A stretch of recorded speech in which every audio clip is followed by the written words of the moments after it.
pemerintah bisa melakukan itu. Oleh sebab itu, mari kita setara aja saling buka. Itu tadi yang substansi, ya kita tunjukkan nanti datanya, ya. Tapi saya ingin bagi dua keterangan saya ini, ya. Pertama, saya ingin menegakkan soal legal standing. Bolehkah Menko Polhukam mengumumkan data pencucian uang ke publik yang kemarin dipersoalkan? Saya jawab nanti. Lalu yang kedua nanti substansi tadi yang menyangkut yang sudah tadi dijelaskan oleh Ibu Sri Mulyani, sahabat saya yang sangat baik. Saya kira salah seorang menteri yang terbaik di kabinet, sehingga harus saya bantu dengan sebaik-baiknya. Saudara sekalian, saya mengumumkan kasus itu, saudara, adalah sifatnya agregat. Jadi perputaran uang tidak menyebut nama orang, tidak menyebut nama akun. Itu tidak boleh. Agregat, bahwa perputaran uang dari sekian ratus orang itu 249 T. Agregat. Ya. Saudara, yang disebut namanya hanya yang sudah menjadi kasus hukum. Seperti Rafael, Angin Prayitno, dan mungkin ada nama yang memang sudah menjadi kasus hukum, tetapi kasus hukum pidananya, kasus pencucian uangnya, saya Anda mau diinterupsi lah, interupsi itu urusan Anda. Masa orang ngomong diinterupsi, nantilah Pak. Saya kan tadi sudah bilang, pakai interupsi tidak selesai-selesai kita ini. Lalu nanti saya yang interupsi dituding-tuding lagi. Saya tidak mau. Artinya kalau begitu, misalnya saya membantah lalu di sini ada berteriak, keluar, saya keluar. Saya punya forum.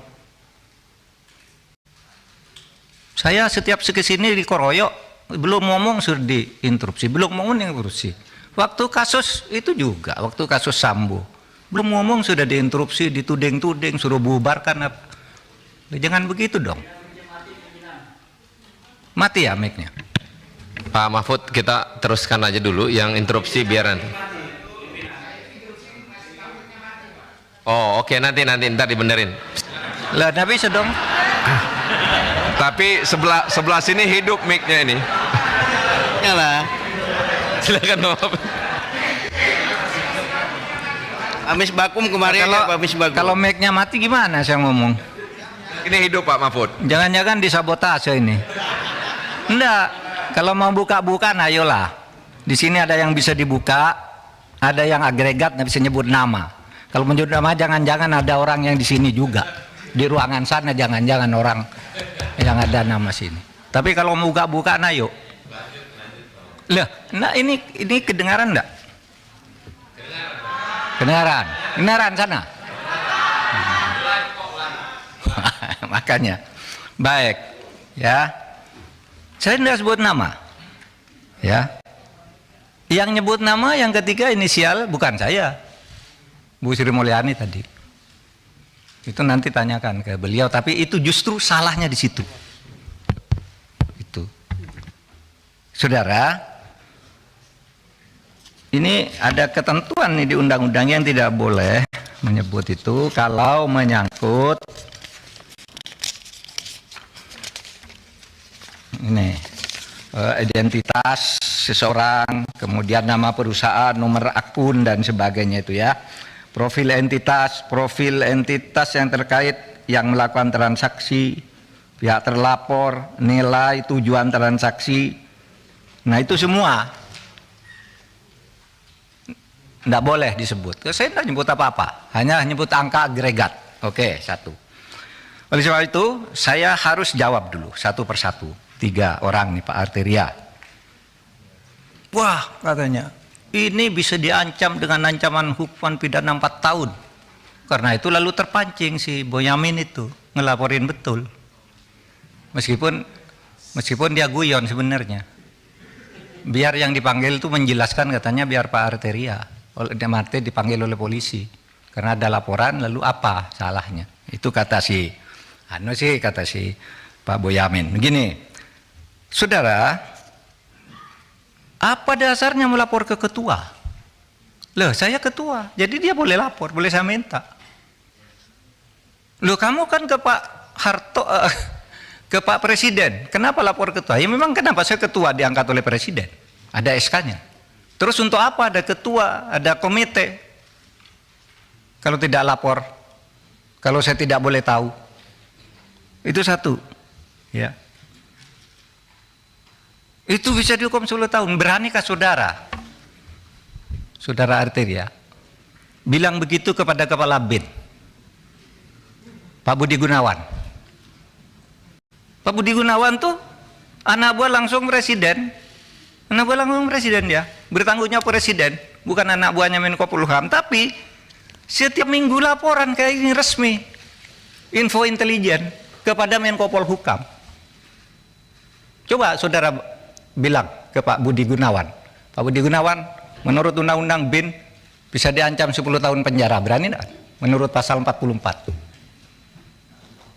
Kan persis yang saudara baca kepada saya, bahwa kalau menyampaikan ke Menko Polhukam 10 tahun, Pak BIN nyampaikan, bukan ke presiden tapi ke saya nih. Ini bulan Maret ada nih. Kok terus enggak boleh, gimana? Apa gunanya ada? Dan ini penting saudara. Karena apa? Ya, karena saya bekerja berdasar info intelijen. Misalnya ada kayak gini, saya enggak bocorkan di sana, tapi tahu besok akan ada demo di sana. Kekuatannya sekian orang, korlapnya ini, kekuatan polisi yang diperlukan segini, sehingga saya enggak perlu rapat tuh kecil. Oh ini serius. Itu info intelijen, masa saya enggak boleh ngomongkan gitu? Tiap malam saya dengan Pak Budi Gunawan nih, di WA saya nih, info intelijen, Pak besok nampaknya ada demo di sana Pak. Oh iya Pak, sudah itu korlapnya ini.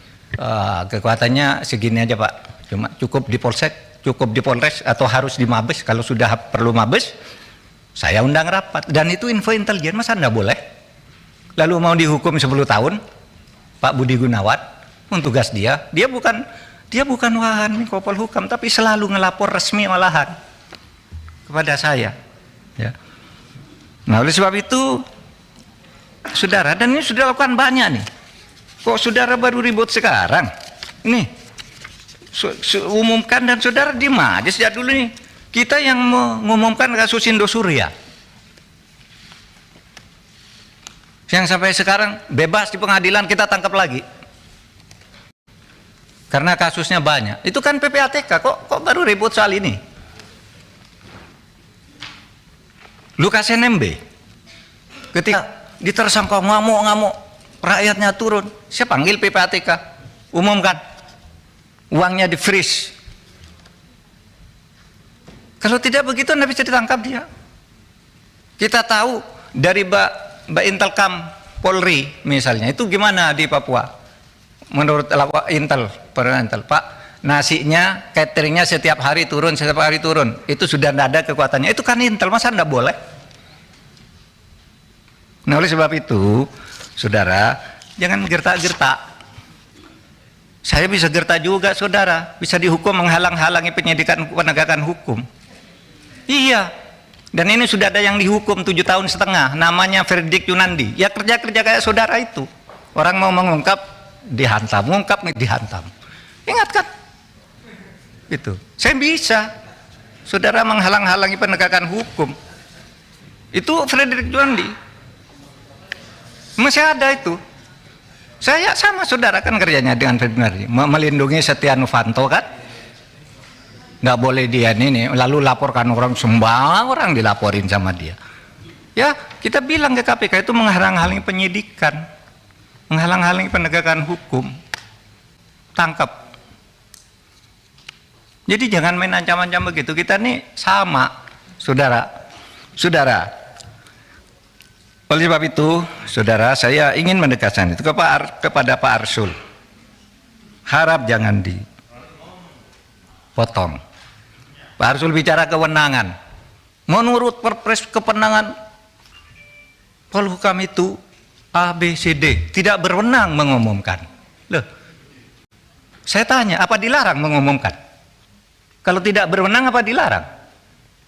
Kalau di dalam hukum itu sesuatu yang tidak dilarang itu boleh dilakukan. Loh, Anda dari pesantren nih, saya bacakan dalilnya. Wal aslu fil uqudi wal muamalah as-sah hatta yaqumu dalilun alal batalani wa tahrim. Pimpinan, izin pimpinan. Boleh bicara? Nanti dulu. Nggak, menurut saya biarkan gini, menjelaskan dulu dong. Nanti gini. Bicara. Saya mohon izin ke pimpinan. Boleh nggak saya bicara? Nanti dulu. Oke. Nanti dulu. Silakan. Jadi setiap urusan tuh kalau tidak ada larangan boleh, kecuali sampai timbul hukum yang melarang. Itu pesantren kan? Dalil di pesantren waktu kecil udah menghafal kayak gini. Nanti kalau di dalam hukum umum, saya katakan juga sekarang ke Pak Beni, tanyanya kok seperti polisi. Menko boleh ngomongkan apa enggak? Begini Pak, kalau seperti boleh apa tidak? Begini kalau substansi boleh apa tidak? Jawab ya atau tidak. Kan enggak boleh tanya begitu. Itu harus ada konteksnya dong. Kesudah bilang boleh katanya. Ini yang saya lihat. Kalau boleh sebutkan pasalnya, loh, boleh kok harus ada pasalnya. Kalau boleh tuh enggak perlu pasal. Misalnya saya tanya ke Pak Beni boleh enggak saya ke kamar mandi sekarang? Boleh, mana pasalnya? Enggak ada, karena boleh. Kalau dilarang baru ada pasalnya. Di mana dalilnya? Nah, sekarang bukan bahasa Arab, bahasa Latin. Nolum delictum nola punasine previa lege punale. Ini dalam hukum pidana. Tidak ada satu kesalahan, tidak ada sesuatu yang dilarang itu sampai ada undang-undang yang melarang lebih dulu. Ini tidak dilarang kok. Lalu ditanya kayak copet aja. Memang siapa? Pak Mahfud. Ya. Jadi ini Pak Mahfud menjawab apa yang diungkapkan oleh Pak Arsul, Pak Arteria. Nanti habis ini Pak Beni berarti kalau gitu ya? Iya, tadi sudah. Oh, udah. Iya, Pak Beni yang bertanya Jadi sewenang-wenang. teman-teman, sebentar Pak Mahfud, supaya dalam rapat ini apa yang mungkin seminggu terakhir penyampaian di publik dan rapat yang kemarin sudah disampaikan oleh Komisi 3, ini Pak Mahfud menyampaikan juga klarifikasi tentang terkait apa yang sudah teman-teman ungkap. Jadi berikan ruang Pak Mahfud untuk mengklarifikasi. Nanti setelah Pak Mahfud menyelesaikan, teman-teman silakan untuk menyampaikan hal terkait apa yang disampaikan Pak Mahfud. Silakan Pak Mahfud. Ya, saya kira sudah begitu aja. Ya. Nah, karena sering di DPR ini aneh. Kadang-kala marah-marah gitu, nggak taunya Markus dia. Marah ke Jaksa Agung, ngomong itu, nantinya datang ke kantor Kejaksaan Agung titip kasus. Pimpinan mohon dicatat ya. Saya interupsi pimpinan. Interupsi pimpinan. Saya kira ini Silakan, tidak Pak. relevan. Silakan Interupsi Pak. pimpinan. Ya. Silakan Pak Habib. Apa? Saya kebetulan pimpinan Mahkamah Kehormatan Dewan, pimpinan. Ini konten Saya minta parlemen Pak ini. Mahfud, apa memang benar ada data yang soal Markus anggota DPR, disampaikan saja sekarang. Nanti Saya sampaikan sekarang. lanjuti. Ya.